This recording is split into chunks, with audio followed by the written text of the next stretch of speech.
Vous êtes pêcheur depuis un certain nombre d'années. Oh oui, oui, pêcheur depuis de nombreuses années. Oui, bah c'est mon grand-père qui était pêcheur amateur, mais bon, qui allait presque tous les soirs après son travail, et qui faisait aussi les marchés de poissons pour mes parents, qui tenaient ce restaurant avant. Vous allez donc intervenir sur le podium du stand du Grand Pavois Fishing. Et donc, quelle va être la teneur de votre intervention?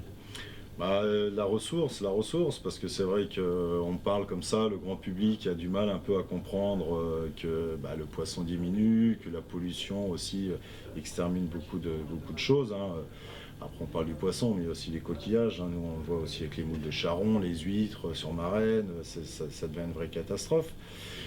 Et puis bah, moi je parle en connaissance de cause parce que bah, ça touche vraiment mon métier à part entière, mais ça touche aussi énormément de métiers, que ce soit les pêcheurs locaux, que ce soit les vendeurs de bateaux, le matériel, tout le monde du nautisme. Et puis la grande question c'est qu'est-ce qu'on va manger d'ici quelques années, parce que on voit l'agroalimentaire, ce qu'ils mettent dans les aliments pour le grand public, pour moi c'est criminel, hein.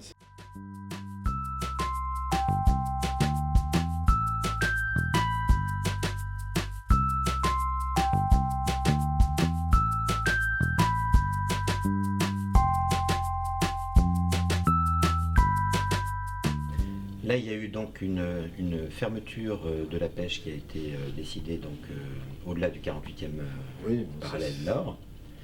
Est-ce que vous pensez que ce serait important qu'il y ait la même chose qui se passe sur la partie sud pour une bonne partie de l'année aussi ou... Mais la mer se reproduit beaucoup plus vite que la terre. Je vais être même beaucoup plus radical que ce que vous me dites. C'est européen. Il faut le fermer pendant tant d'années sur l'Europe, pour pouvoir que le stock se remette en place, que ça soit professionnel comme amateur. Et moi le premier, qui est un fervent pêcheur, et c'est ma passion, bah, tant pis. Tant pis, c'est soit maintenant ou soit plus jamais. Donc je veux dire, c'est quand même simple à comprendre. Ils me font bien rigoler avec le 48e parallèle. Ils ont mis des douaniers pour prendre les passeports des bars. Les bars se déplacent pas, ils restent au-dessus du 48e, ils dépassent. Enfin, c'est complètement stupide. C'est soit tout le monde se serrer les coudes et puis avancer, mais c'est surtout l'Europe, que ce soit l'Angleterre, que ce soit la France, que ce soit partout.